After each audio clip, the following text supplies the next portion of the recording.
దేవాది దేవునికి కుమారుడైన క్రీస్తు చేసినందుకు హృదయపూర్వకమైన కృతజ్ఞతలు సమర్పిస్తూ పరిశుద్ధ ప్రభు దేవుని ఆరాధనకు చేరి కూడి వచ్చినటువంటి నా ప్రియ సహోదరి సహోదరులందరికీ కూడా నా ప్రభు రక్షకుడైన క్రీస్తు అందరికీ హృదయపూర్వకమైన వందనాలు శుభాలు తెలియజేస్తున్నాను. సంఘముగా రాజ్యముగా చేరిన మనం ఇంతవరకు కూడా దేవుని గణనామానికి ప్రేమకరంగా కీర్తనలు ఆలోచించున్నాం. ఈ సమయంలో మనందరం కలిసి పరిశుద్ధ గ్రంథం నుండి విలువైన దేవుని మాటలు వినడానికి సిద్ధపడుతూ ఉంటున్నాం. ఈ సమయంలో మనందరం కలిసి వినేటువంటి ధ్యానాంశం లేదా వాక్యము లేదా అంశం ఏంటంటే అవిధేయత వలన వచ్చేటువంటి ప్రతిఫలం ఏంటనే విషయాన్ని మనం ఆలోచించగలుగుతాం. అంటే గడిచినటువంటి వారం రోజున మనము విధేయతకు వచ్చేటువంటి ప్రతిఫలం ఏంటో మనం ఆలోచించాం.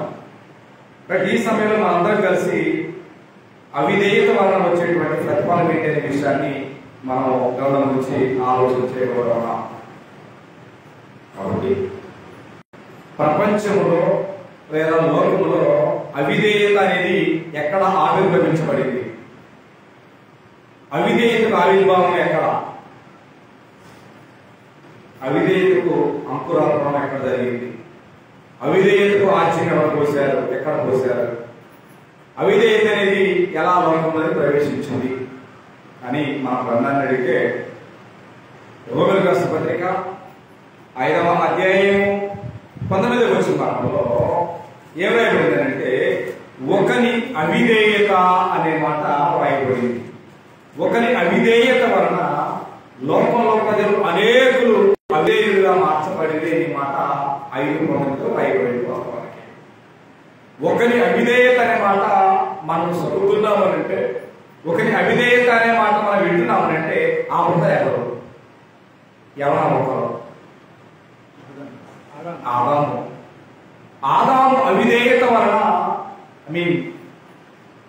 దేవుని మీద, దేవుని మాట మీద, దేవుని ఆజ్ఞ మీద ఆదాము ఏం చేశాడని అర్థం? అక్కడ వ్యతిరేకించాడని, లోబడలేదని, తిరుగుబాటు చేశాడన్నది అర్థమించేటువంటి వాస్తవానికి సందర్భం. అక్కడ ఆదాము దేవుని మీద తిరుగుబాటు చేసిన కారణాన ఆదాము దేవుని ఆజ్ఞ లోబడడానికి కారణమైన అవిధేయత లోకంలోనికి ఆవిర్భవించింది అని కదా మనకు చూపిస్తుంది. కాబట్టి అక్కడ స్పష్టంగా మాట్లాడే చదవబోయే సమయంలో రోమీయులకు రాసిన పత్రిక 5వ అధ్యాయం 19వ వచనం సారాంశాన్ని మనం చదివినట్లయితే ఏం రాయబడింది? ఏమయ్యనగా ఒక మనిషిని అవిధేయత వలన అనేకులు పాపులుగా ఎలాగ చేయబడిందో అలాగనే ఒకరి విధేయత వలన అనేకులు నీతిమంతులుగా చేయబడింది మాట రాయబడింది. ఎవరా ఒక్కళ్ళు? విధేయతకు మూలం ఎవరు, అవిధేయతకు మూలం ఎవరనే విషయాన్ని మనం గ్రంథంలో ఉన్న మూలాలను గమనించినట్లయితే అవిధేయతకు నిలుటద్దు ఎవరయ్యారంటే ఆది మానవుడైనటువంటి ఆదాము. విధేయతకు నిలుటద్దమనే గ్రంథాన్ని అడిగితే అది కుమారుడైన యేసుక్రీస్తు అనే మాటని ఖచ్చితంగా గ్రంథం మనకు బోధిస్తూ ఉన్నది. కాబట్టి ఈ భూమి మీద జీవించే మన అందరి జీవితాలు అవిధేయులాగా ఉన్నాయా, విధేయులాగా ఉన్నాయా? అంటే ఇవాళ మనం మారాం.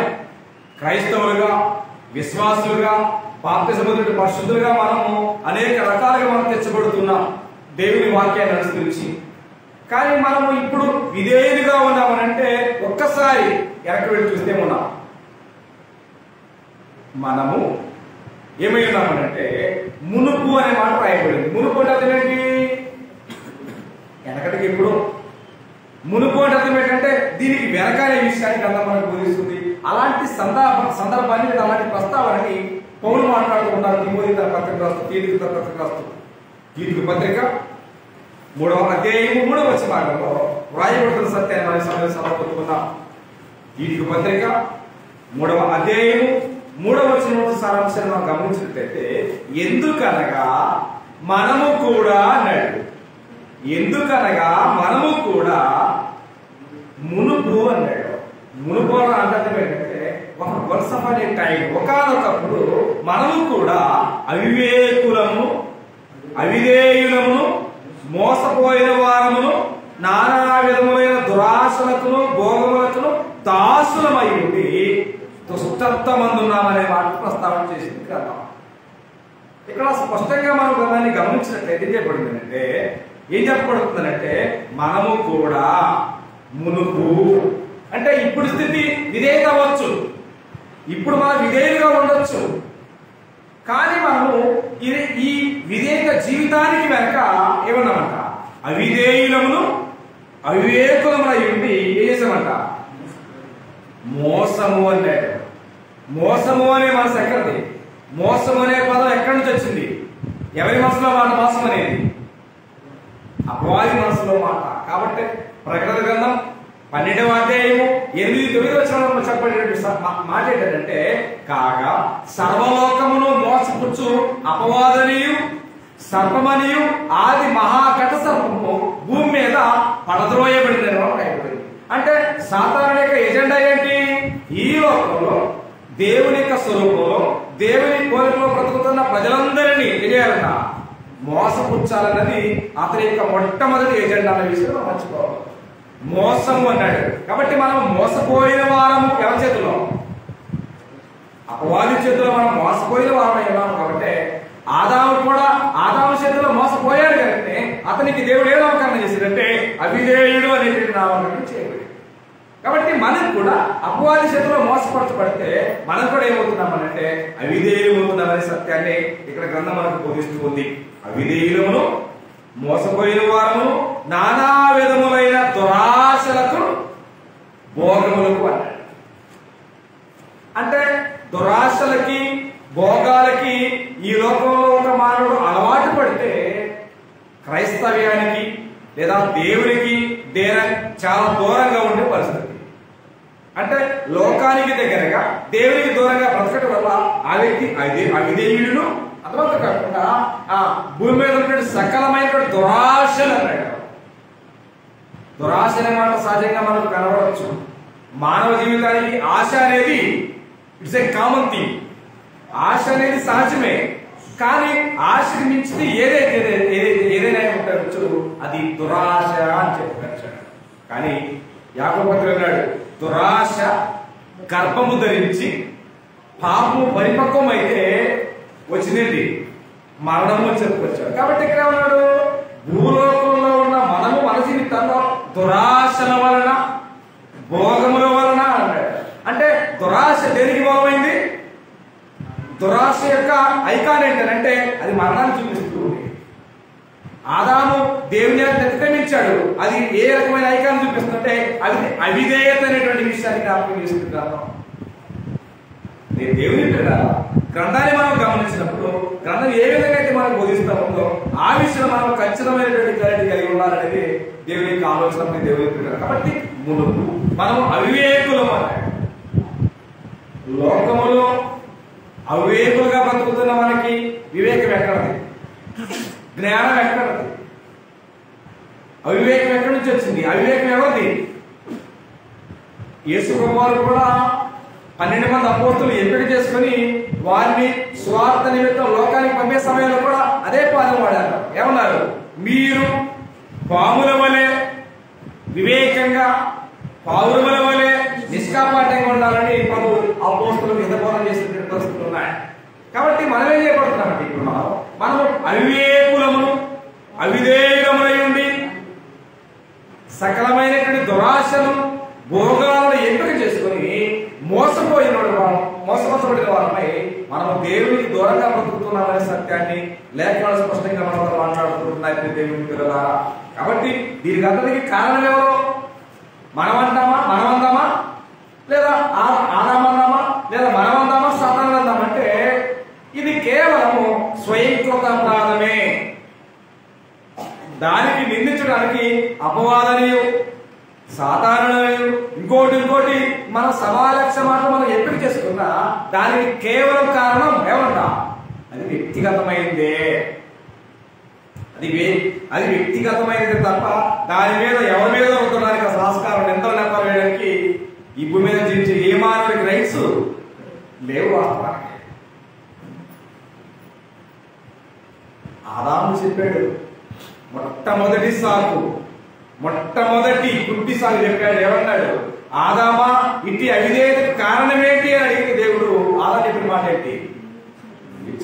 పైగా శ్రీనిచ్చి దేనికి? అవిధేయతగా జీవించమనా? ఆజ్ఞ విడిచి దేవుని తిరుగుబాటు చేయమనా? కాదు కదా. సర్వ సమృద్ధిని కలగజేసి మన యొక్క హృదయాల్లో ఉల్లాసం నింపితే దేవునికి ఏం కావాలి? నిజంగా మన మనసులో హృదయాలు ఉల్లాసంతో నింపితే తిరిగి రావాల్సిందేంటి? కృతజ్ఞత రావాలా, విశ్వాసం రావాలా, దేవుని మీద నమ్మకం రావాలా. అలాంటి కొడలో బ్రతకాలి దేవుడు కోరుతున్నాడు. కానీ అన్ని నరుడు ఒంటరిగా ఉండటం మంచిది కాదని యోచించి అతనికి సాటే సహాయం ఇస్తే అతనికి చెబుతున్నాడు దేవుడు కంటే నిలిచిన స్త్రీ వల్లనే ఈ అవిధేయత, ఈ పాపం వచ్చిందని చెప్పి సాడి జీవితే కుదిరే పని కాదు. ఇవాళ మనం కూడా ఏదైనా పొరపాటు జరిగితే ఆ పొరపాటు నాది కాదు, ఆ పొరపాటు ఆయనతో ఆమెతో చెప్పి ఎవరి మీద ఒకరి మీద వేసి మనం కలిగినటువంటి వృత్తి అలాగే ఉండాలని ప్రయత్నం చేస్తాం. కానీ కుదరదు అట్లా. ఈ లోకంలో భూమి మీద సజీవులుగా ఉన్న మనం నిరపరాధులుగా ఉండడానికి మన అపరాధాన్ని ఎవరి మీద వేసిన ఇబ్బంది లేదు. కానీ సృష్టికర్త అయినటువంటి దేవుని ఎదుట నేను అపరాధిని కాదు అని చెప్పడానికి ఏ మానవుడు కూడా సాహసం చేసేటువంటి లేదు వాస్తవానికి. ఎందుకంటే ఇది స్వయంకృత అపరాధం.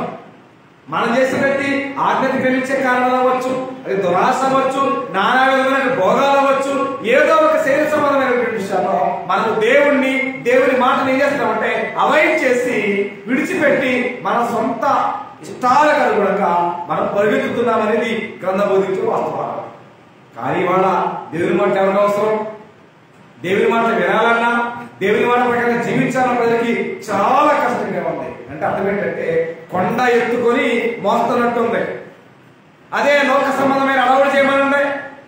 1000 గుర్రాలు ఎక్కే అంత ఆనందంలో ప్రజలు పరిగెత్తుతున్నారు చూడండి. కాబట్టి దురాశలకి, భోగాలకు పరిగెత్తినట్టుగా దేవుని కోసం, దేవుని మహిమ కోసం, దేవుని ఆజ్ఞల కోసం ప్రజల వాళ్ళ పరిగెత్తేటువంటి ఆలోచన ప్రజలు చేయడం లేదన్నది వాస్తవానికి నిజంగా దేవుని పిల్లలా. కాబట్టి అవిధేయత అనేటువంటిది మానవ జీవితాల్లో అది కొరుకు పుండు లాంటిది, అది ప్రమాదకరమైనటువంటిది. అలాంటి అవిధేయత వలన దేవుడు ఎవరిని కూడా వదిలిపెట్టినటువంటి పరిస్థితి. ఆనాడు వదిలిపెట్టలేదు, ఈనాడు వదిలిపెడతాడని ఎవరో భ్రమపడరు. ఖచ్చితమైనటువంటి ఒక ప్రాపర్ డే దేవుడు నిర్ణయించాడు. ఖచ్చితంగా ఆ నిర్ణయించబడిన దినం ఏదైతే ఉందో ఆ దినాన విధేయులు ఎవరో, అవిధేయులు ఎవరో, నీతిమంతులు ఎవరో, అనీతిమంతులు ఎవరో, పాపులు ఎవరో, పరిశుద్ధులు ఎవరో నెక్కదేల్చేటువంటి ఒక దినం ఉన్నదనే విషయాన్ని డోంట్ ఫర్గెట్ ఎనీబడీ, ఎవ్వరు మర్చిపోవద్దు. కాబట్టి గ్రంథం అనేటువంటి వాక్యం అనేది మనం గ్రంథాన్ని గమనించినట్లయితే ఒక మానవుని అవిధేయత వలన లోకంలో ప్రజలందరూ ఎలా మార్చబడారంటే పాపులుగా మార్చబడ్డారు.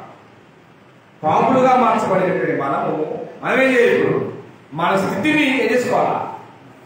మార్చుకోవాలి. నిజంగా మన పూర్వీకులు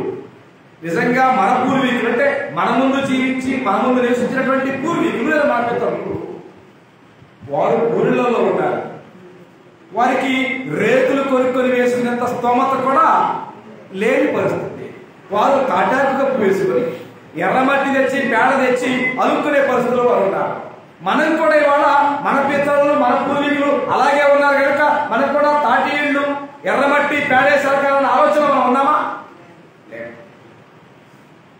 మనం నడవాలంటే టైల్స్ కావాలి, మనం నడవాలంటే మార్పులు కావాలి, మనం నడవాలంటే గ్రానైట్ కావాలి, మనం ఉండాలంటే రేకులు కాకూడదు, స్లాబ్ అయి ఉండాలా, సీలింగ్ ఉండాలా అనేటువంటి ఆలోచన మనకి ఎంతకైతే ఉత్పన్నమైందో అలాంటి స్థితిని మనం మార్చుకున్నామా లేదా?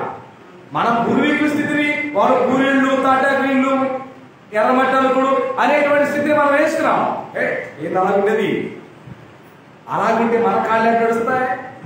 మన పాదాలకు మట్టి అంటకూడదన్న ఆలోచన మనకుంది కనుక దాన్ని తీసేయండి, దాన్ని కొట్టేయండి, దాన్ని పడగొట్టేయండి అని చెప్పి లక్షల రూపాయలు అప్పు చేసి మెడలు కడతాం, మిద్దెలు కడతాం, తర్వాత పాదాలు వేస్తాం, టైల్ చేస్తాం, అడావుడు చేస్తాం. భౌతిక సంబంధమైన స్థితి మారింది, కానీ ఆత్మ సంబంధమైన స్థితిని మార్చుకుంటున్నామా? మన పూర్వీకుడైన ఆదాము పాపిగా ఉన్నాడు, అవిధేయుడిగా ఉన్నాడు. మనం అలాంటి అవిధేయతైనటువంటి సేకరణ కూడా ఉండకుండా ఉండడానికి మనం ఏ రకమైనటువంటి సిద్ధపాటు కలిగి ఉంటున్నాం? భూమి మీద ఉంటున్నామంటారా? ఆదామునికి మించినటువంటి విధానంలో మన పాపాలు పరిగెత్తుతున్నాయి లోకంలో. ఆదాము చేసిన ఒక్కడంలోనే మనం చేసేటువంటివి 1,00,000 కోణాల్లో మన పాపాలు పరిగెత్తుతున్నాయి వందే మాత్రం కంటే వేగంగా. ఆలోచన చేయాలా? మన స్థితిని మార్చుకునేటువంటి అవకాశం దేవుడు ఎవరిచ్చాడు? మన స్థితిని మార్చుకునేటువంటి అవకాశం ఎవరిచ్చాడు? అది మన చేతికి అప్పగించాడు. కాబట్టి ధర్మశాస్త్రం దేవుడు ఇస్రాయేలుకి ఇస్తూ ఆశీర్వాదాన్ని, శాపాన్ని, జీవాన్ని, మరణాన్ని మీ చేతిలో పెడుతున్నాను అన్నాడు. ఇవాళ ఆశీర్వాదమైన, శాపమైన, అభివృద్ధి, దీవెనైనా ఏ రకమైనా అది మన చేతిలో ఉంచబడింది. మనము ఎంపిక చేసుకునే దానిని బట్టి. అవును కదా? మనము ఎంపిక చేసుకునే దానిని బట్టి లోకాన్ని ఎంపిక చేసుకుంటే నిత్యలోకాన్ని ఎంపిక చేసుకున్నట్టే. అదే నువ్వు క్రీస్తుని ఎంపిక చేసుకుంటే నిత్య జీవాన్ని, పరలోకాన్ని ఎంపిక చేసుకుంటే మనం ఏదైతే ఎంపిక చేసుకుంటామో భూమి మీద బ్రతికిన మన జీవిత కాలంలో అది మన వెంట వస్తుందనే సత్యాన్ని మనం మర్చిపోయి అవిధేయులుగా, అవిశ్వాసులుగా, దేవుడికి శత్రువుగా బ్రతుకుతున్నటువంటి దినాల్లో క్రైస్తవ ప్రపంచం గురవుతున్న విషయాన్ని దయచేసి మర్చిపోతుంది దేవుడి పిల్లల. కాబట్టి మనమందరము అవిధేయులుగా ఉన్నాము, మనమందరము దేవుని ఆజ్ఞ లక్ష్యపెట్టిన వారుగా ఉన్నామనే విషయాన్ని గ్రంథం స్పష్టంగా బోధిస్తుంది. కాబట్టి మానవుని యొక్క మనస్సులో పాత నిబంధనలు జీవించినటువంటి కాలం నుండి ఇప్పటి వరకు కూడా విశ్రాంతి అనేది చాలా ప్రాముఖ్యమైనది. విశ్రాంతి అనే మాట అర్థం ఏంటంటే రెస్ట్ అని కదా. రెస్ట్ అనే మాట చాలా ప్రాముఖ్యమైనది. అయితే నేను మీకు మాట చెప్పబోతున్నాను. హెబ్రీ పత్రిక 4:11 మీరు చూస్తే అక్కడ వారు అనేటువంటి పదాన్ని రాయబడింది. అక్కడ ఎవరు వారు? పత్రిక 4:11 ఈ మాట ఏంటిగా రాయబడింది? కాబట్టి అవిధేయత వలన వారు అన్నాడు. ఎవరు వారు? ఎక్కడ వారు?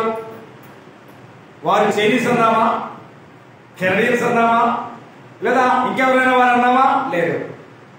ఎవరు వారు? వారు అవిధేయత వలన వారు. ఎవరు వారు? ఇశ్రాయేలీయులు. చూడండి, అవిధేయత వలన ఇశ్రాయేలీయులు పడిపోయినట్లుగా మనలో ఎవడు? చూడండి, వారు అనే మాట పాత నిబంధనలో జీవించిన ఇశ్రాయేలు గురించి రాయబడిన సత్యం. అక్కడ మనము అనేటువంటి మాట ఏంటంటే కొత్త నిబంధనలో క్రైస్తవులుగా, దేవునికి మహిమకరంగా, దేవుని మనసులో ఉన్నటువంటి సంఘమై ఉన్న మనం. వారు అంటే వారి విశ్రాంతి భౌతిక సంబంధమైనది. అది కానాను దేశానికి మాత్రమే పరిమితమైనటువంటి అది భౌతిక సంబంధమైనది. కొత్త నిబంధనలో మనమనే పదాన్ని అప్లై చేస్తే ఇది ఆత్మ సంబంధమైనది. ఇది హెవెన్, ఇది పరలోక సంబంధమైన పదం అనే విషయాన్ని గ్రంథం మనకు బోధిస్తుంది. కాబట్టి పాత నిబంధనలో జీవించిన ఇశ్రాయేలు అనేవారు అవిధేయత వలన కానాను దేశం అనేటువంటి విశ్రాంతి వారు కోల్పోయారు. వాళ్ళుగానే చేతులారా నెత్తెర నిప్పులు పోసుకున్నారు. అలాంటి అవిధేయత మీ జీవితాల్లో, మీ మనస్సులో రాకుండా దాని కొరకు చాలా జాగ్రత్తగా ఉండాలనే మాటని గ్రంథకర్త మనతో మాట్లాడుతున్నారు. పాత నిబంధనలో జీవించిన ఇశ్రాయేలు జ్ఞాపకం చేస్తున్నారు. వారు భౌతిక సంబంధమైనటువంటి వారు, వారి దేశం భౌతిక సంబంధమైంది, వారి ఆజ్ఞ భౌతిక సంబంధమైనది, వారు జీవించిన యాత్ర భౌతిక సంబంధమైంది. మనము జీవించేటువంటి యాత్ర ఆత్మ సంబంధమైన భావాన్ని గ్రంథం స్పష్టంగా బోధిస్తుంది దేవుని ద్వారా. కానీ ఆత్మ సంబంధమైన భావం ప్రజలకు అర్థం కావట్లేదు. భౌతిక సంబంధమైన భావాలు అర్థమైనట్టుగా ఆత్మ సంబంధమైన భావాలు ప్రజలకు అర్థం కావడం లేదు. అర్థమవుతున్నాయి కదా? అర్థం కావట్లేదు. ఎందుకని? మన మనసు ప్రాముఖ్యం కదా. శరీరానుసారమైన మనస్సు కలిగి ఉంటే దేవుడు గాని, వాక్యం గాని, దేవుని ప్రణాళిక గాని అర్థమయ్యే అవకాశం లేదు. నిజంగా దేవుడు ఎవరో, దేవుని ఉద్దేశం ఏంటో, వాక్యం ఏంటో అర్థం కావాలంటే మనకే మనసు కావాలా? ఏ మనసు కావాలా? ఆత్మానుసారమైన మనస్సు. అందుకోసం అన్నాడు, శరీరానుసారులు శరీర విషయం మీద మనసు పెడతారు. ఏం కొనుక్కోవాలి, ఏం తినాలి, ఏం వండాలి, రేపేంటి, ఇయ్యాలేంటని కేవలం శరీర సంబంధంగా, భౌతిక సంబంధంగా ఆలోచన చేస్తారు. ఆత్మ సంబంధమైన వారు ఏం చేస్తారంటే, ఇవాళ నేను వాక్యాన్ని విన్నా, ఆ వాక్యంలో ఉన్న నా లోపాలు ఏంటి, నేను చేసుకోవాల్సిన సవరణ ఏంటి, దేవునికి మహిమకరంగా బ్రతకాలంటే నేనేం చేయాలనుకుంటే ఆలోచన ఆత్మానుసారం చేస్తారు. శరీరానుసారం ఏం చేస్తారంటే చెప్పబడిన వాక్యాన్ని ఒక్కసారి దులిపేస్తే అయిపోయింది. ఒక్కసారి దులిపేస్తే మనకు కనపడేది ఏంటంటే శరీరం కనపడింది. శరీర సౌఖ్యం, శరీర సుఖం, శరీరం కోసం బ్రతికేటువంటి వారు లోక సంబంధులు. కాబట్టి అన్నాడు శరీరానుసారమైన మనస్సు, ఒకటే చెప్పాడు. శరీరానుసారమైన మనస్సు మరణం అనే మాట ఒకే ఒక కొటేషన్ తెలిసాడు. కానీ ఆత్మానుసారమైన మనసు రెండు. ఒకటి దేవునితో సమాధానము, అది జీవము అన్నాడు.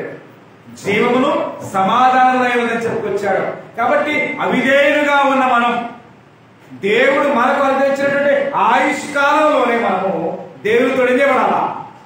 సమాధానపరచబడాలా. మనకు సమాధానం లేదు. మన సమాధానం ఎవరు? మన సమాధానం ఎవరయ్యారు అడిగితే కుమారుడైన క్రీస్తు. ఆయన మన సమాధానమై ఉండి మన ఇరు మధ్య ఉన్నటువంటి గోడను పడగొట్టి మన ఉభయం చేశాడట, ఏకం చేశాడు. రక్షణ అనేటువంటి స్వాస్థ్యాన్ని మనకు అనుగ్రహించి. కాబట్టి భూమి మీద జీవించే మన జీవితాల్లో అవిధేయత ఉన్నంత కాలం మనము దేవునితో సమాధానం పడలేము. అవిధేయతగా జీవిస్తున్నామంటే మన మనస్సు శరీర సంబంధంగా ఉంది తప్ప ఆత్మ సంబంధంగా లేదన్నది గ్రంథం బోధించే వాస్తవాన్ని దేవుని పిల్లరా. కాబట్టి ఈ భూమి మీద జీవించే ప్రతి వారు కూడా అవిధేయులుగా ఉన్నారు, కానీ అవిధేయులుగా ఉండకూడదు. కాబట్టి పాత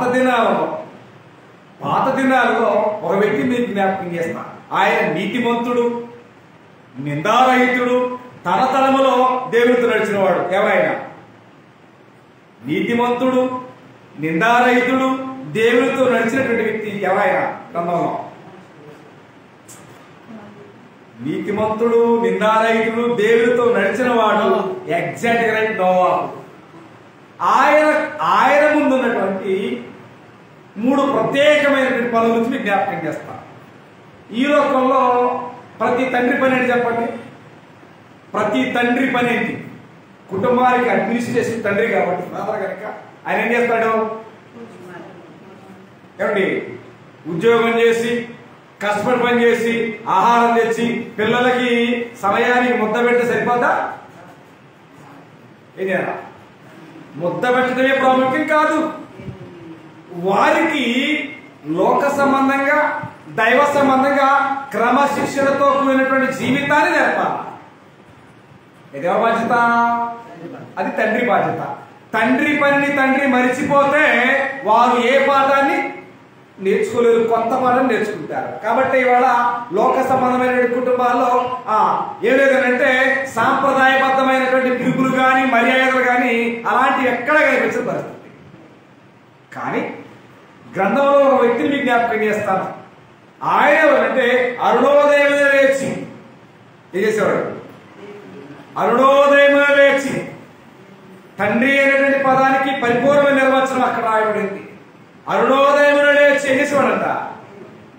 తన కుమారులు లేపి మంచి వంట వండి టిఫిన్ పెట్టడం గురించి కాదు. ఒక తల్లి కావాల్సిన ఏంటంటే ఈరోజు టిఫిన్ వేసి పిల్లలకి సఫిషియెంట్ గా భోజనం, సఫిషియెంట్ గా టిఫిన్ అన్ని చేయాలని చూస్తారు. అదెంత ప్రాముఖ్యమో పిల్లలకు క్రమశిక్షణ కూడా అంతే ప్రాముఖ్యమైన సత్యాన్ని మనం మరిచిపోయి పిల్లల మీద అపరిమితమైనటువంటి ప్రేమ గారాబాలుగా మార్చబడితే మన నిద్ర తాండవం చేసే పరిస్థితి ఉంది ప్రపంచంలో. మర్చిపోవద్దు. కాబట్టి యోబు అనేటువంటి భక్తుడు అరుణోదయం లేచి తన పిల్లలు యెహోవా దృష్టికి ఏం చేశారేమోనండి? పాపం చేశారేమో అని ముందుగానే ఉద్దేశించి వేకులు నిలిచించేవాడంట.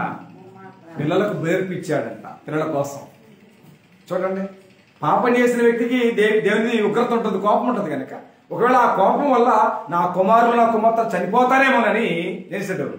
తన కుమారుల నిమిత్తము వేకులు లేచి బలిర్పించాడంట. మనము ఎంతసేపటికి దేవుడి మీద, లోకం మీద, లోక సంబంధమైన ఆలోచన మీద మనం కలిగి ఉంటాం. అదే పదాన్ని ప్రభువు కూడా వాడారు. యెరూషలేములో ఆయన శ్రమల యాత్ర ప్రారంభించబడుతున్న సమయంలో యెరూషలేము కుమార్తెలంతా కూడా కన్నీళ్లు కారుస్తా యెరూషలేమంతా తడిపినా ఉపయోగం లేదా? ఉపయోగం ఉందా? తడుస్తుంది. అక్కడ తడుస్తున్నటువంటి వారి కన్నీరు చూసిన ప్రభు ఏమన్నాడు? యెరూషలేము కుమార్తెలారా, డోంట్ క్రైమ్ అబౌట్ మీ. నా గురించి మీరు ఎవ్వరు అడవద్దు. ఎవరి కోసం? మీకోసం ఏడవండి, మీ పిల్లల కోసం ఏడవండి అని చెప్పి ప్రభు బోధించారు. కానీ మనం చేసే పరిస్థితి ఏంటి? మన పిల్లలు దేవుల్లో ఉన్నారా, విధేయులుగా ఉన్నారా, అవిధేయులుగా ఉన్నారా, ఏ స్టేటస్ లో ఉన్నారనే సత్యాన్ని మనం మర్చిపోయి తల్లేమో చర్చిలో, తండ్రి ఏమో థియేటర్లో, పిల్లలేమో రోడ్ల మీద. ఇంకేం కుటుంబాలు? ఇంకా కుటుంబాలు ఇంకెక్కడ విచ్ఛిన్నం కాకపోతే ఇంకెక్కడ అభివృద్ధి అయ్యే పరిస్థితులు ఉన్నాయి. కాబట్టి కుటుంబాలకి బాలుడు నడవలసిన త్రోవలు వారికి నేర్పినప్పుడు ఎప్పుడు నేర్పుతారు? మేషాల గడ్డాలు వస్తే ఎవరు ఎవడమాట అంటాడా? ఇవ్వడం ఎప్పుడు ఇవ్వాలా? మొక్కయి వంగంది మొరయ్యేక వంగని దేవుని పిల్లడారా. చిన్నల పిల్లల వయసులో ఉండగానే వారికి మంచిని, క్రమాన్ని, మర్యాదలని, సమస్తాన్ని కూడా నేర్పవలసిన బాధ్యత తల్లిదండ్రులే. అలాంటి ప్రముఖమైన పాత్ర పోషిస్తున్నటువంటి నోవాహు గురించి మీకు జ్ఞాపకం చేస్తా. ఆయన 3 విషయాల్లో చాలా క్లారిటీగా ఉన్నారు. ఒకటేంటంటే ఆయన ఎంతమంది కుమారులు? నోవాహులకు ఎంతమంది కుమారులు? 3 కుమారులు.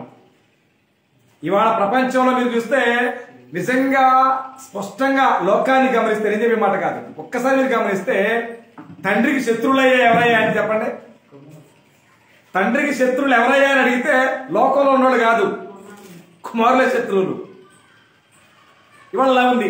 అయినా 3 కుమారులు ఉన్నా సరే నోవాహు వారు ఏం చేశారు? విధేయులై ఉన్నారు తప్ప ఎక్కడెక్కడ నోవాహు మీద తిరుగుబాటు చేయలేదు. కాబట్టి తన కుటుంబాన్ని ప్రొటెక్ట్ చేస్తూ తన కుటుంబం యొక్క రక్షణ కోరిక మేరకు దేవుడు చెప్పిన మాట ప్రకారంగా ఓడ నిర్మాణం చేస్తున్నాడు. 2, ఒకటి తన కుటుంబాన్ని ప్రొటెక్ట్ చేస్తున్నాడు, రెండవది నోవాహు ఓడ నిర్మాణంలో సిద్ధపడుతున్నాడు. 3వ వారం ఏంటంటే తన ప్రజలైన వారెవరు కూడా నశించిపోకూడదు, అవిధేయులు కన్న వారు మరణం కాకూడదన్న ఆలోచన గమనించిన వ్యక్తి ఓడ సిద్ధపరుస్తుండగానే ఆయన ఎవరి దగ్గరికి వెళ్ళారు? అవిధేయుని వారి యొద్దకు వెళ్ళి ఏసుడంట వారికి ప్రకటిస్తున్నాడు. ఏమని? జలప్రళయం రాబోతుందయ్యా, మారండయ్యా మారండయ్యా అంటే మారామని వేషాలు మారుస్తున్నారు కానీ జీవితాలు మార్చుకోవట్లేదు. ఆ రోజున దేవుడు నోవాహు ద్వారా ప్రకటించాడు, 127 ప్రకటించాడు. మారారా? మారలే, అర్థం చేసుకోవటమే జనాలు. మారాము క్రైస్తవులమే, నామకార్థ క్రైస్తవులమని రంగులు వేసుకుని బతకడమే తప్ప హృదయాన్ని మార్చుకుని రుజువు వేసుకునే పరిస్థితులు ప్రజలు లేరు.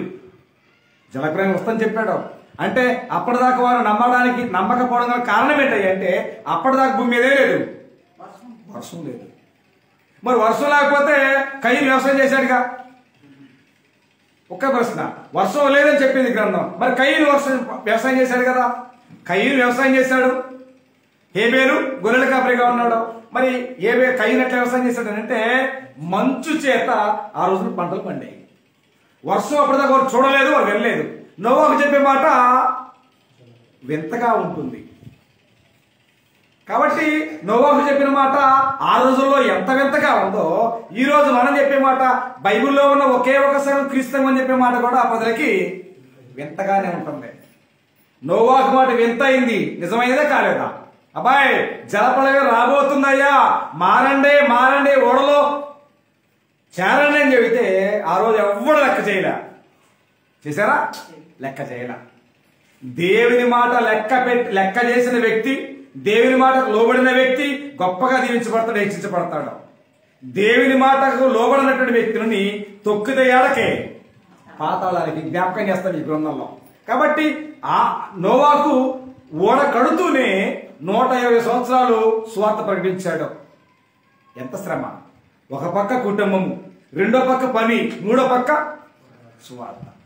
మనం ఒక పని చేస్తేనే రెండో పని చేయాలా అని చెప్పుకొని మనం దానికి ఏం చెప్తామంటే రోలు పోయి మధ్యలో చెప్పుకున్నట్టుందని చెప్తాం మనం.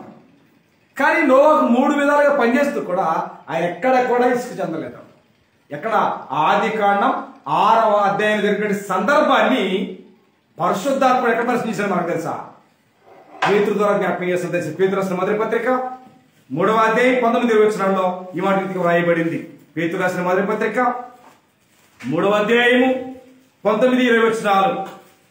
దేవుని దీర్ఘశాంతము ఇంకా కనిపెట్టుచున్నప్పుడు పూర్వము నోవాహు దినములలో ఓడ సిద్ధపరచబడుచుండగా అవిధేయులైన వారి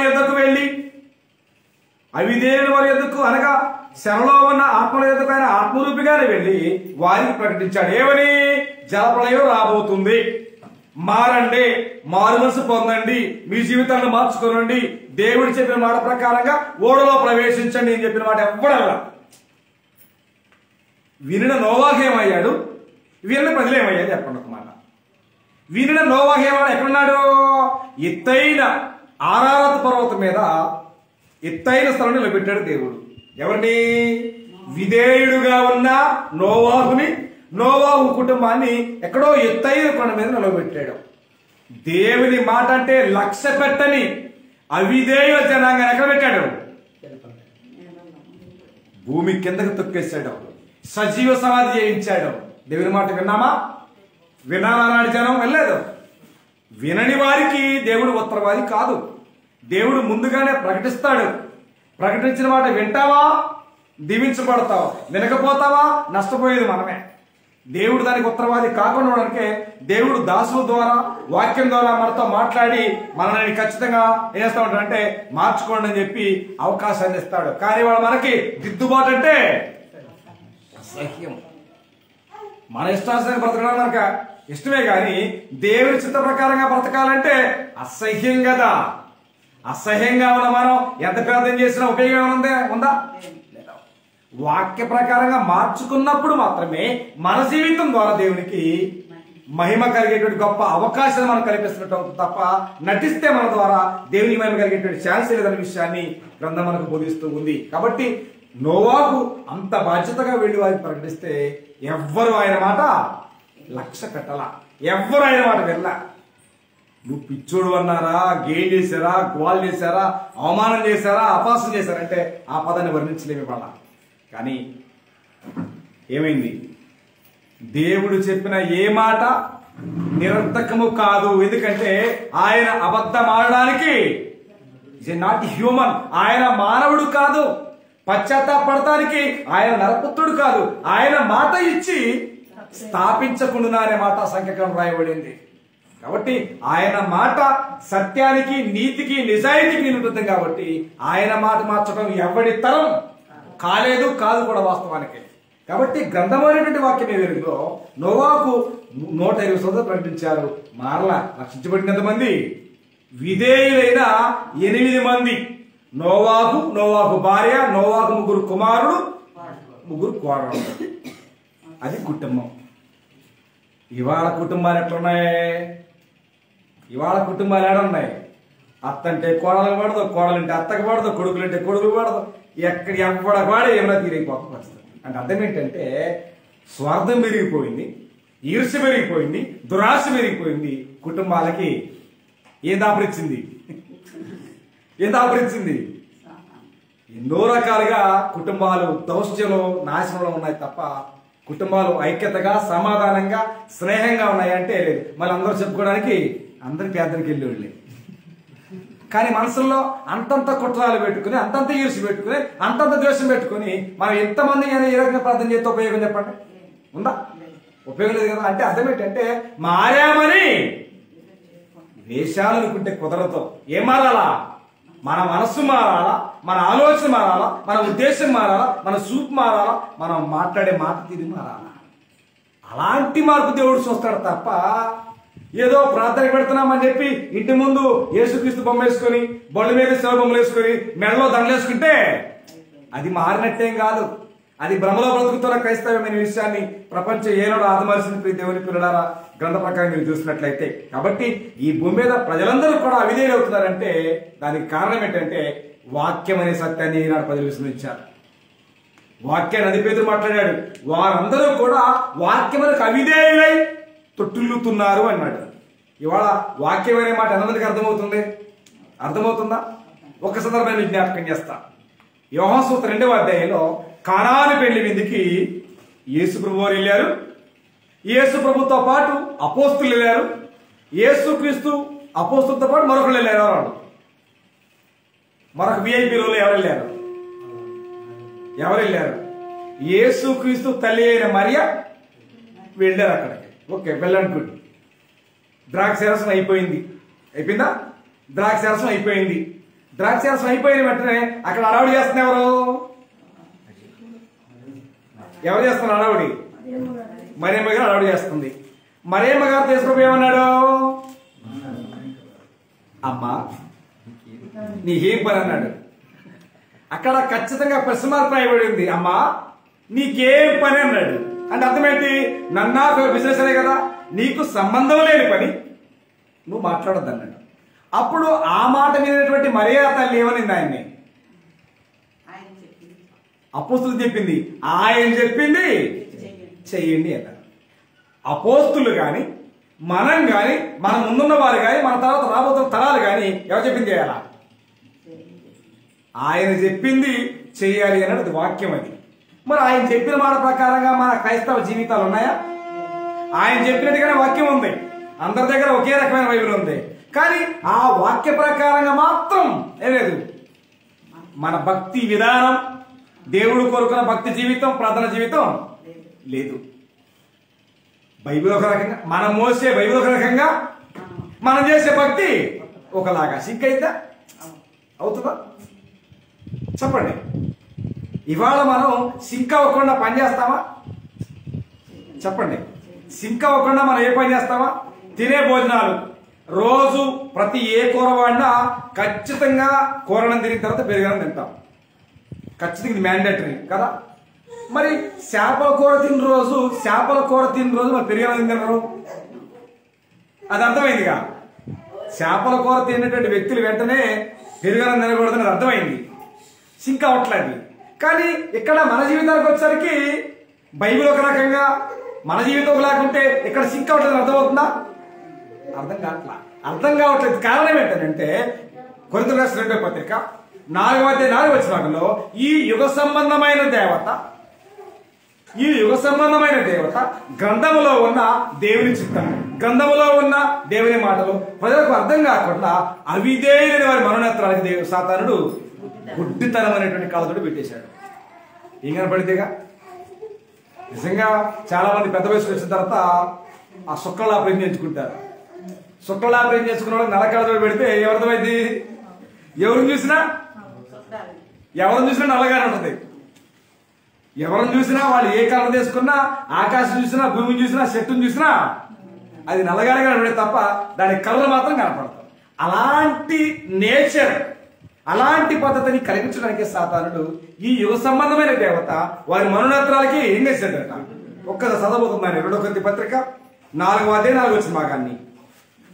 కొరింథీయులకు రాసిన 2వ పత్రిక 4వ అధ్యాయం 4వ వచన భాగంలో 2వ కొరింథీ పత్రిక, కొరింథీయులకు రాసిన 2వ పత్రిక 4వ అధ్యాయము 4వ వచన భాగాన్ని. కొరింథీయులకు రాసిన 2వ పత్రిక 4వ అధ్యాయము 4వ వచన భాగాన్ని.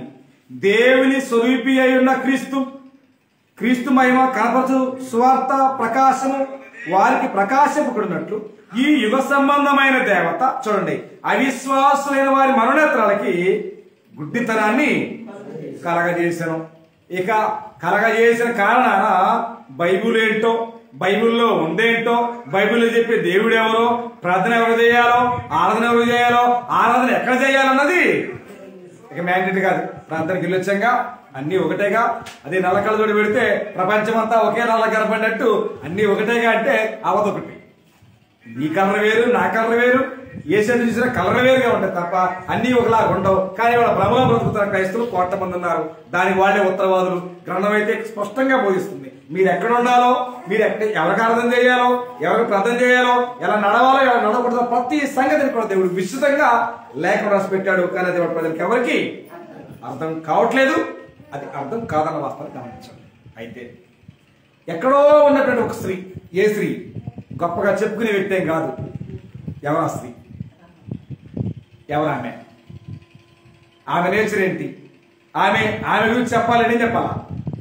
వేశ్య అని చెప్పాలా? వేశ్య అని చెప్పాలా? వేశ్య అంటే గౌరవించేదనా, సన్మానించేదనా, మనం కలుపుకునేదనా, మనం మాట్లాడేదనా, మన సాహసం చేసేదని కాదు. ఆమెను అన్ని విషయాల్లో కూడా వెలివేయబడినటువంటి స్త్రీ. ఒక ప్రత్యేకంగా ఆమె వస్తారు వేశ్యని కదా. వేశ్య అంటే ఆమె యొక్క స్థితి అంటే మనకు తెలుసు. వేశ్యలు కాని స్త్రీలను సాంప్రదాయబద్ధంగా పలికే పదం ఏంటి చెప్పండి? ఆమె వ్యభిచారం చేస్తుంది కదా, వ్యభిచారం చేస్తున్నటువంటి స్త్రీని వేశ్య అని ఆమెకు నామకరణం చేస్తారు. వ్యభిచారం సంబంధం లేకుండా ఒకే భర్తతో ఉన్నటువంటి ఒక స్త్రీని ఈ లోకంలో ఏమని పలుకుతారు? ప్రతివిత అనే సందర్భాన్ని పలుకుతారు. ఓకేనా? ఇవాళ మనం ప్రార్థనకు వెళుతున్నా, దేవుని వాక్యాన్ని వింటున్నా, దేవుని వాక్యాన్ని చదువుతున్నా, ప్రతివితలుగా ఉన్న మనం అందరం కూడా ఎవరిని చూసి నేర్చుకోవాలా? ఎవరిని చూసి? రహబ్ అనే వేషం గురించి చూసి గొప్ప పాఠం నేర్చుకోవాల్సినటువంటి ప్రతివితలుగా మనం ఉన్నామనే విషయం మర్చిపోవద్దాం దయచేసి. అదే సందర్భాన్ని మీకు జ్ఞాపకం చేస్తాను. హెబ్రీయులకు రాసిన పత్రిక 11వ అధ్యాయము, హెబ్రీయులకు రాసిన పత్రిక 11వ అధ్యాయంలో, హెబ్రీయులకు రాసిన పత్రిక 11వ అధ్యాయం 31వ వచన భాగాన్ని, విశ్వాసమును బట్టి రహబ్ అనే వేశ్య వేగుల వారిని సమాధానంగా చేర్చుకున్నందున అవిధేయులతో పాటు నశింపక పోయిను అన్నాడు. మనం గ్రంథాలు కొనుక్కుంటున్నాం, గ్రంథాలు మోస్తున్నాం, గ్రంథాలు చదువుతున్నాం, కానీ గ్రంథం కోరినట్టుగా, గ్రంథం చెప్పినట్టుగా భక్తి జీవితాలు మాత్రం మ్యాచ్ అవట్లా. ఆమె ఏనాడు ప్రార్థనకి వెళ్ళిన స్త్రీ కాదే, ఆమె ఏనాడు ప్రార్థనకి వెళ్ళిన స్త్రీ కాదే, ఆమె వేశ్య. ఆమె ఆలోచన వేరు, ఆమె ఉద్దేశం వేరు, ఆమె ప్రవర్తన వేరు, ఆమె జీవిత రహస్యమే వేరు. అలాంటి స్త్రీకి ఆ నోట ఈ నోట ఈ నోట ఆ నోట ఏమిరింది? ఎర్ర సముద్రాన్ని పాయచేసిన సందర్భాన్ని, మహోన్నతుడైనటువంటి దేవుడు ఆకాశమును భూమిని సృజించినటువంటి దేవుడైన యెహోవా చేసిన ఘనమైన కార్యక్రమాలను ఆమె ఎవరి ద్వారానో ఒకరి నోట ద్వారా వినింది. మనమైతే చర్చికి వచ్చి వాక్యాన్ని వింటున్నా ఇవాళ ఏం చెప్పాడు రేపు తెలియదు, కానీ ఆమె ఎవరి ద్వారానో ఒకరి ద్వారా వినింది ఆ సంగతి. ఆ సంగతి నేను వినినప్పుడు ఏమైంది చెప్పండి? ఆ సంగతి రాబనే వేసి వినినప్పుడు ఏమని చెప్పి తెలుసా? మా గుండెలు కరిగిపోయినాయి అన్నాడు. ఈడ వాక్యం వింటున్నా కరగట్ల జనాలు, టీవీలో వాక్యం, ఏడ వాక్యం వింటున్నా కరగట్ల, నాపరాలు చేసుకుంటారు, హృదయాన్ని మనసును నాపరాలు చేసుకుంటున్నారు. ఇంకేంటి జీవితాలు? ఆమె కళ్ళారా చూడలేదు, ఆమె ఎర్ర సముద్రాన్ని పాయలు చేసే సందర్భాన్ని చూడలేదు, రాజులను అర్థం చేసిన సంగతి ఆమె చూడలేదు. ఆమె ఎవరో చెప్తుంటే వినింది. ఆమె వినిన ఆమె దులుపుకోలే, చెబుతా విని చెబుతూ వదిలేయలేదు. ఆమె విశ్వాసాన్ని ఏం చేసింది? వృద్ధి చేసుకొచ్చింది. నిజమైన విశ్వాసానికి చెప్పుకోవడానికి వాడి విశ్వాసం అవుతుంది. విశ్వాసం ఏమి లేవు, క్రియలు లేవు, క్రియలు రుజువు చేయట్లేదు. నిజంగా ఆమెకు సమయం వచ్చింది. ఆమెకు ఎంత విశ్వాసం ఉన్నదో, ఆమెకు క్రియలు ఎంత మేరకు ఉన్నాయో దానికి రుజువు కోసం దేవుడికి సమయం ఇచ్చాడు. రహబ్బుని ఆమె ఎరుకో పట్టణం నాశనానికి, ఎరుకో పట్టణం నాశనానికి దగ్గరలో ఉంది. ఎరుకో పట్టణము నాశనానికి దగ్గరలో ఉంది. ఎరుకో పట్టణంలో రాబనే వేస్తుంది. ఆమె కుటుంబంతో ఆమె జీవనం కొనసాగిస్తున్నది. ఆమెకు విశ్వాసం ఉంది, ఆ సంగతి దేవుడికి తెలుసు. ఆమె విశ్వాసాన్ని బట్టి, ఆమె క్రియలను బట్టి ఆమె రక్షించాలని ఎవరు ఆలోచన? సర్వోన్నతుడైన దేవుని అంటే ప్రజలకు పాఠం నేర్పాలి కదా. ఒక వేషను చూసి మీరు పాఠం నేర్చుకునేటువంటి స్థితికి దేవుడు తేవడానికి ఆమెకి దేవుడు అవకాశం ఇచ్చాడు. వేగుల వారిని ఆమె దగ్గర పంపి ఆ వేగుల వారిని ఆమె ఏం చేసింది? చేర్చుకొని వారికి ఆతిథ్యం ఇచ్చి సఫలయాలు చేసి క్షేమంగా వారిని పట్టణం దాటించింది. అప్పుడు వారి అంటే దేవుని ద్వారా ఆమెకు అందిన మాట ఏంటంటే, నీవును నీ ఇంటి వారును ఖచ్చితంగా క్షేమంగా ఉంటారు, ఎర్రదారం కట్టుకొని కిటికీ అన్నాడు. ఏం చేసింది? ఎర్రదారం కట్టుకోమందా? ఆ ఏమన్నా దేవుడు మాటిచ్చాడని చెప్పి ఎర్రదారం పక్కనేసి పడుకుందా? ఏమైతే వారు చెప్పారో, ఏమైతే చెప్పారో వారు ఎర్రదారాన్ని కిటికీ కట్టుకొని ఆమె ప్రశాంతంగా ఉంది. ఎరుకో పట్టడం మొత్తం నాశనం అయిపోయింది. ఎరుకో పట్ట ప్రజలందరూ నాశనం అయిపోయారు, కానీ ఏమేం అవ్వలేదు. అందుకోసం అవిధేయులతో పాటు నశింపక ఆమె కుటుంబాన్ని ఆమె ఇంచుకోగలిగింది, రక్షించుకోగలిగేది. ఎవరామె? అక్కడ వేశ్య రక్షించబడింది, ఎంతో మంది ప్రతివితలు నశించిపోయారు. కాబట్టి నేడు సమాజంలో ఉన్న ప్రతివితలుగా ఉన్నటువంటి మన సోదరీమణులు ఎవరు చూడాలా? వేశ్యను చూసి ఆమె నీతిని, ఆమె విశ్వాసాన్ని, ఆమె క్రియలను చూసి అలాంటి జీవితం నాకుందా, అలాంటి జీవితం నాకుందని ఎవరికి వారు చేసుకోవాలా? విమర్శ చేసుకునేటువంటి అవకాశం కొరకు దేవుడు ఎక్కడో మారుమూల బతికినటువంటి స్త్రీని ఎక్కడ యెహోషువ గ్రంథం 2వ అధ్యాయం హిస్టరీని హెబ్రీ 11వ అధ్యాయం తీసుకొచ్చాడు మనకందరికి పాఠం నేర్పడానికి. అయినా మన జీవితాలు ఏం లేదు, విధేయత లేదు, అవిధేయతకే మూలమవుతున్నామే తప్ప విధేయతకి కూడా ఏమి చూపించలేకపోతున్నట్టు దేవుని పిల్లలారా, దానికి ఎవరు ఉత్తరవాదులు కాలేదు. కాబట్టి మన జీవితానికి మనమే ఉత్తరవాదులు అనే విషయాన్ని గ్రంథం స్పష్టంగా బోధిస్తూ ఉంది. కాబట్టి మన అవిధేయత మనల్ని నిందిస్తుంది, మన అవిధేయత మనల్ని నష్టం చేస్తుంది. మనం ఏదైతే ఎంపిక చేసుకుంటామో ఎంపిక చేసుకునే ప్రతిదీ కూడా మనం నష్టం చేయడానికి అవకాశం ఉంటుంది. కాబట్టి మనం విధేయతను ఎంపిక చేసుకుంటే చాలా హెచ్చించబడతాం, అవిధేయతను ఎంపిక చేసుకుంటే చాలా నష్టపోతాం అనే విషయాన్ని గ్రంథం స్పష్టంగా బోధిస్తూ ఉంది. కాబట్టి ఇక్కడ గ్రంథాన్ని మనం గమనించినట్లయితే రహబ్ అనే వేశ్య తన కుటుంబం యావత్తుని ఏం చేసుకోగలిగిందంటే రక్షించుకోగలిగింది ఆమెకున్న విధేయత వల్ల. అవిధేయతల వల్ల అవిధేయత ఉన్నటువంటి ఎరుకో పట్టణంలో ప్రజలందరూ కూడా ఏమయ్యారు, అయ్యారా? కానీ అవిధేయులతో పాటు ఆమె నశించక ఆమెను ఆమె కుటుంబ యావత్తుని కూడా రక్షించుకోగలిగిందంటే అర్థం ఏంటంటే ఆమెకున్న విశ్వాసం, ఆమెకున్న విధేయత, ఆమెకున్న నమ్మకం, ఆమెకున్నటువంటి కార్యదీక్ష. ఇవి లేకుండా మనం క్రైస్తవులుగా లోకంలో సెలమనవచ్చు, ఇవి లేకుండా క్రైస్తవులుగా లోకంలో సెలమనేచ్చు, లోకం చేత ముద్రించుకోవచ్చు. కానీ దేవుని చేత ముద్రించుకోవడం అనేది అసాధ్యమైన పని అనే విషయాన్ని గ్రంథం మనకు బోధిస్తూ ఉంది. కాబట్టి మనం అందరం కూడా క్రైస్తవులమని ముద్రేస్తారు చెప్పండి. ఇప్పుడు ఎవరేస్తారు మనకు ముద్ర? మనం జీవిస్తూ ఉన్న జీవిత విధాన గమనాన్ని బట్టి మనకు ముద్రేసింది ఎవరు? ఆత్మయందు ముద్రించబడితే అన్నాడు. ఇవాళ మన జీవితాలు విశ్వాసంగా ఉన్నాయా, విశ్వాసంగా ఉన్నాయా, విధేయతగా ఉన్నాయా, విధేయతగా ఉన్నాయా, కృతజ్ఞత ఉన్నాయా, కృతజ్ఞత హీనంగా ఉన్నాయా, భయంగా ఉన్నాయా, భక్తిగా ఉన్నాయా, వాక్యానికి లోబడుతున్నామా, లోబట్లేదు అనేటువంటి ముద్ర సీలేసేది ఎవరంటే పరిశుద్ధాత్ముడు. ఆ పరిశుద్ధాత్ముడు ఇక్కడ ముద్ర వేస్తేనే నీ జీవితం అట్లా యాక్సెప్ట్ చేయబడేది. ఇక్కడ ముద్ర లేకపోతే డస్ట్బిన్కి తీసుకెళ్ళి డంపింగ్ యార్డ్కి అంటారు దరిద్రం అంటే. కాబట్టి అలాంటి ఆత్మ చేత ముద్రించబడితే అనే మాటని స్పష్టంగా గ్రంథం మనకు బోధిస్తూ ఉంది. అలాంటి ముద్ర జీవితాలు లేవి వాళ్ళ ఉన్నాయా?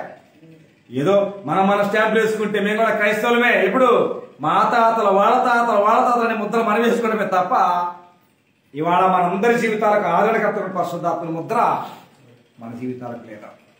కాబట్టి ఇప్పుడు దేవుని పిల్లల ఆయన ముద్ర వేయాలని మన జీవితం దేవుడు కోరుకున్నట్టుగా ఉండగలిగితే, దేవుడు కోరుకున్నట్టుగా ఉందా? ప్రార్థనకైతే వెళ్తాం కానీ మన కోరుకున్నట్టుగా ఉంటుంది మన భక్తి, దేవుడు కోరుకున్నట్టు ఉండదు. దేవుడు కోరుకున్నట్టుగా ఉండగలిగితేనే, దేవుడి కృపమయకు మహిమ కలిగితేనే మన జీవితం ద్వారా దేవునికి ఆనందం కలిగితేనే తప్ప ముద్ర పడదు. కాబట్టి చాలా మంది పరిశుద్ధాత్మ ఏం చేస్తూ ఉంటారు, ఆత్మ మార్పుకుడి అని నడిపేసి పత్రికలో పరిశుద్ధాత్మను దుఃఖపరచుకుడి అన్నాడు. అంటే మనం చేస్తున్నటువంటి వికృతి చేష్టల వల్ల, మనం చేస్తున్నటువంటి దరిద్రమైనటువంటి చీకటి కోణాల వల్ల పరిశుద్ధాత్ముడు ఏం చేస్తూ ఉంటారు, లోపల వేదన పడుతూ ఉంటారు, బాధపడుతూ ఉంటారు, దుఃఖపడుతూ ఉంటారు. చూసి ఏం చేస్తారు, చూసి నీ ఇల్లొద్దు నీ వాకులొద్దు అని చెప్పి వదిలిపెట్టి వెళ్ళిపోతాడు. ఇక మన జీవితం అగ్నిగుండానికి సిద్ధంగా ఉందని అర్థం. కాబట్టి మన జీవితాలు దేవునికి మహిమకరంగా ఉన్నంత కాలం ఆయన నీలోనే ఉంటాడు, ఆయన నీతోనే ఉంటాడు, నీతోనే సహవాసం చేస్తాడు. ఈ లోకాన్ని విడిచిపెడితేనే నీ ఆత్మను దేవునికి అప్పగించి ఆయన సంతకుంటాడు. కానీ ఇవాళ అలాంటి స్థితి లేదు. ఏదో ప్రార్థన ఎందుకయ్యా అంటే లోకంలో చూపించుకోవడానికి మేము ప్రార్థనకి వెళ్తున్నామే తప్ప ప్రార్థనతో కొన్ని విలువలు మాత్రమే వాడు ప్రపంచానికి లేవన్నది గ్రంథం బోధించే వాస్తవాలు. కాబట్టి అలాగూ లేని ప్రజలు ఏమయ్యారు, అవిధేయులు కలిగినటువంటి విధేయత కలిగిన ప్రజలు అవిధేయులుగా ఉంటే నోవాహు జలపల్లి ప్రజలు ఏమయ్యారు, బతికొండగానే వేదన, చనిపోయిన వ్యక్తిని సహజంగా సమాధి చేస్తారు. లోక సంబంధంగా చనిపోయిన వ్యక్తిని మాత్రమే శోక సముద్రంతో కన్నీటితోటి విడిచిపెట్టలేక తీసుకెళ్లి బాధరబందీగా సమాధి చేస్తారు, అవునా కదా? కానీ మహోన్నతమైన దేవుడు అవకాశం ఇచ్చాడు. మారని మనుషులను దేవుడు ఏం చేశాడు, బతికుండగానే ఎవరితో పని లేకుండా ప్రకృతికి ఆజ్ఞ ఇచ్చాడు అటాక్ చేయమని. ప్రకృతి చేసింది, వర్షం వచ్చింది, వర్షంతో పాటు మట్టి వచ్చింది, మొత్తం సజీవులుగా సమాధి చేశాడు, బతికుండగా సమాధి చేశాడు. ఎంత బాధ! చనిపోయిన వ్యక్తి మనం సమాధి చేయాలంటేనే లాస్ట్ టైంలో అసలు స్నానం చేయించడానికి తీసుకెళ్ళి కూడా కుటుంబంలో పిల్లలు ఒప్పుకోరు, ఏడుస్తూ ఉంటారు, తీసుకెళ్ళినవారు అడ్డపడుతూ ఉంటారు. కానీ వారిని బతికొండగానే సమాధి చేసి ఎంత నీచమైన జీవితంలో కలిగి ఉన్నారో దాన్ని బట్టి అర్థమవుతుంది.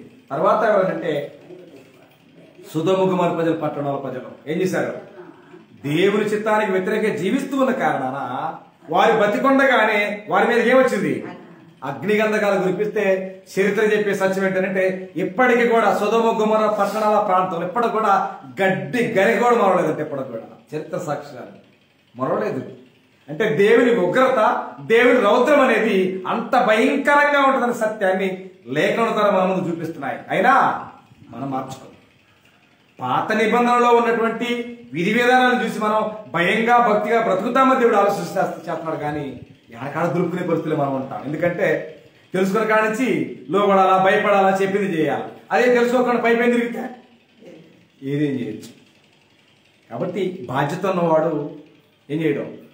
ఏది కూడా వృధాగా చేయడు. బాధ్యత లేనాడు నీళ్ళ డబ్బులు కూడా నీళ్ళలాగా కూర్చోబెడతాడు, సంపాదిస్తే తెలిసేది.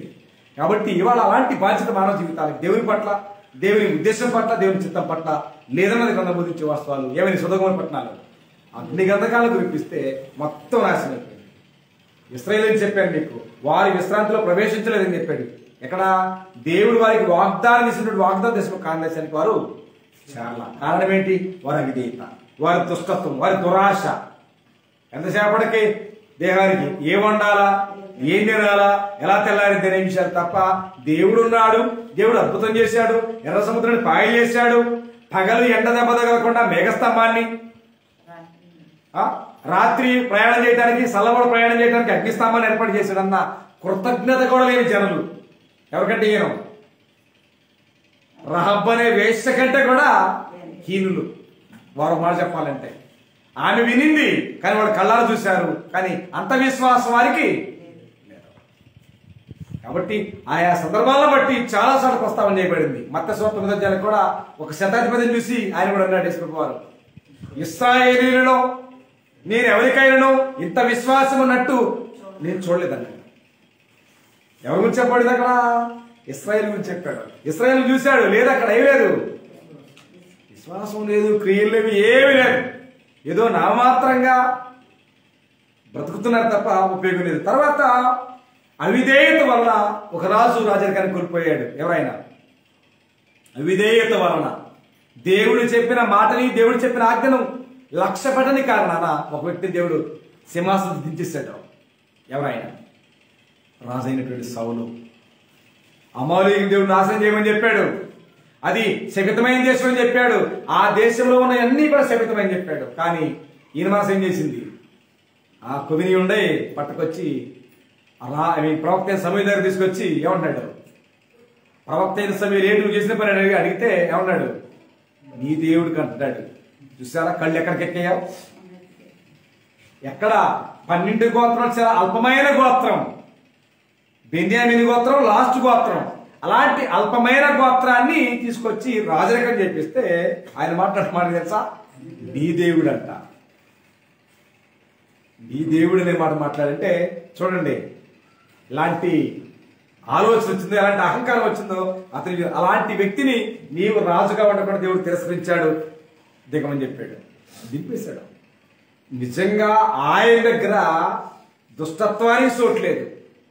దుష్టత్వాన్ని చూసి ఆయన ఆనందించే దేవుడు కాదు. ఆయన చెడుతాడు కానీ చోట్లేదు అన్న విషయం స్పష్టంగా గ్రంథం మనకు బోధిస్తుంది. కానీ అవిధేయతగా కనబచ్చాడు, కానీ నువ్వు ఉండకూడదని చెప్పాడు. ఆయన కూడా తీశాడు దేవుడు. తర్వాత అవిధేయులుగా ఉన్నటువంటి కొత్త నిబంధనల వ్యక్తులు ఉన్నారు, అననీయ సప్పీరాలు. వారి కమిట్మెంట్ ఏంటి? వారి కమిట్మెంట్ ఏంటంటే వారి మొదటి శతాబ్దంలో మొదటి సంఘంలో ఉన్నటువంటి ప్రజల పరిస్థితి ఏంటంటే వారి ఆస్తులు అంతస్తులు అమ్మి అపోస్తుల పాదాల దగ్గర పెట్టాలా, స్వాత ప్రకృతిని ఉపయోగించాలా. కానీ వారు అమ్మారు. అమ్మి ఏం చేశారు? సగం దాసి సగం పట్టుకొచ్చి ఇంతకే మీరు అమ్మితారంటే ఇంతకే అమ్మి అని చెప్పి ఎవరు భర్త అలాగే మాట్లాడాడు. ఎవరైనా అలాగే అననీయ సప్పీరాలు ఇద్దరు తోడు దొంగలు కదా, ఇద్దరు అలాగే మాట్లాడితే సంపాదించారు, దాచిపెట్టారు, ఎవడో మూటగట్టి లోపల పెట్టారు, కానీ అనిపించారా? కారణం ఏంటి? మన అవిధేయత, మన అబద్ధం. ఏమండి ఇటువంటి వాటి వల్ల మనం ఆత్మ సంబంధంగా దేవునికి మహిమకరంగా అభివృద్ధి కాలేము. దానికి కారణం ఎవరు? దేవుడు అన్నామా? కాదు, అది మన స్వయంకృతాపరాధమే తప్ప దేవుని ఉత్తరవాది కాడు వాస్తవానికి. ఎందుకంటే మనం జీవిస్తున్న జీవిత విధానం చెప్పుద్ది. మనం ఆత్మ సంబంధంగా ఎదుగుతున్నామా,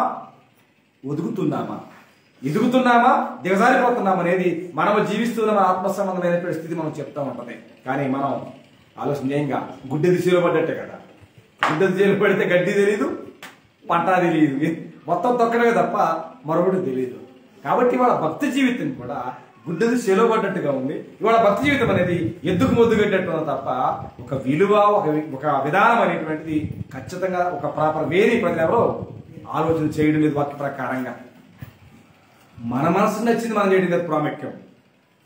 దేవునికి మనసు ఉంది, దేవునికి ఆలోచన ఉంది, దేవునికి ఉద్దేశం ఉంది. ఆ ఉద్దేశ ప్రకారంగా ఆయన మనసు కోరినట్టు మనం చేయటమే ఒక క్రైస్తవునిగా నీ పని నా పని అనే విషయాన్ని గమనించగలిగితే అది విధేయత అవుతుంది. దాన్ని విడిచిపెడితే అది అవిధేయత అవుతుంది. అవిధేయత వలన ఎంతో మంది నష్టపోయారు. కాబట్టి నీవు దేవుని మందిరములకు పోవునప్పుడు నీ ప్రవర్తన చాలా జాగ్రత్తగా ఉండాలన్నాడు. కానీ ఇవాళ అలాంటి జాగ్రత్త ప్రార్థనకి వెళ్ళేటప్పుడు లేదు. ఫంక్షన్లకి, ప్రయాణాలకి, ఏటికి వెళ్ళాలంటే ఎంతో జాగ్రత్త. టైం ఎందుకు? పెళ్ళంటే పెళ్లితేమి. ఇవాళ చాలా మంది ప్రజలు మనం చూస్తున్నాం ప్రార్థనే, కానీ అవకాశం ఎవరికి అవకాశం? దేవునికి అవకాశం. కానీ గ్రంథమే బోధిస్తుంది, నా నిమిత్తము తండ్రినైనను, తల్లినైనను, అందములనైనను, అక్కచెల్లెనైనను విడిచిపెట్టాలన్నాడు. ఎవరు విడిచిపెడతారు? మనం దేవుడిని విడిచిపెడతాం. వాళ్ళని నెత్తికి వేసుకుంటాం. నష్టపోయేది ఎవరు? దేవుడు చెప్పిన మాట ప్రకారంగా జీవించగలిగితే దీవెన వేరు. దేవుడు చెప్పిన మాట ప్రకారం జీవించకపోతే నష్టం. కానీ నష్టాన్ని అంచనా చేయడం చాలా కష్టం. నష్టాన్ని అంచనా చేయడం చాలా కష్టం. కానీ నిజంగా దేవుడు మన జీవితాలకు చేసే మేలుడు ఉన్నతమైనవి, ఊహించలేనివి. అందుకోసమన్నాడు కదా, ఏమన్నాడు? ఎఫెసీయుల 3:7 ఏమన్నాడు? మనలో కార్యసాధకమైన తన శక్తి చొప్పున మనం అడుగువాటన్నిటికంటే, ఊహించువాటన్నిటికంటే అత్యధికంగా శ్రేయాశక్తి గల దేవునికి క్రీస్తు మూలంగా సంఘములో సదాకాలం మహిమ కలుగునుగా. కానీ అలాంటి ఊహించనటువంటి దేవుడు మనం చేస్తాడు. కానీ నిజంగా దేవుడు మనం చేసేటువంటి విధానాన్ని బట్టి మనం కూడా ఏ రీతి మనం జీవించాలని ఆలోచన జీవించాలని దేవుడు కోరుతున్నాడు. కానీ అవిధేయత అనేది చాలా ప్రమాదకరమైంది. అలాంటి చర్యలకు వెళ్లకుండా మన పితరుడైన ఆదాము యొక్క జీవితం అవిధేయతగా మారింది. ఆ అవిధేయత కూడా నుంచి మనం ఎలాగ అవిధేయతగా మార్చడం అనే విషయంలో ఖచ్చితమైన ఆలోచన కలిగి వాక్య ప్రకారంగా మన జీవితం సరిదిద్దుకుంటూ దేవుని మహిమార్థమైన కుటుంబం ఎదగలిగితే విధేయుడు చేసేటంటే బాగా నమ్మకమైన మంచి దాసుడు అంటాడు. లేకపోతే అవిధేయుడైతే సోమరిమైన శతదాసుడు అంట, పనికిమాలిన దాసుడు అంటాడు. పనికిమాలుడు కావాలన్నా, పనిమంతులు కావాలన్నా అది మన చేతుల్లో ఉంది. విధేయులు కావాలన్నా అవిధేయులు కానీ మన చేతుల్లోనే ఉంది. మనం ఏ విత్తనాన్ని విత్తామో అదే పంటకు వస్తాం. విధేయత అనేది విధేయత విత్తే విధేయతకి వస్తాం, అవిధేయత విత్తే అవిధేయతకి వస్తాం. మనం ఏ విత్తామో అది మాత్రం ఖచ్చితంగా వస్తాం. నిశ్చిత గమనించి ఈ భూమి మీద మన జీవితాలు విధేయులుగా ఉన్నామా అవిధేయులుగా ఉన్నామనే విషయంలో ఖచ్చితమైన ఒక విమర్శ చేసుకుంటూ దేవుని మహిమార్థమైన కుటుంబాన్ని మనం ఎదగాలని వర్తిల్లని ప్రభు ప్రేమను బట్టి నన్ను హెచ్చరించుకుంటూ మనందరి ప్రేమతో హెచ్చరిస్తూ ఈ అవకాశం అందించిన దేవునికి ఇటు వాక్యాన్ని సంతగా మేమందరికీ కూడా నా హృదయం తెలియజేస్తూ నా మాట చూస్తున్నాను. అందరికీ నా సాధన చేసుకున్నాను. మహోన్నతుడమైన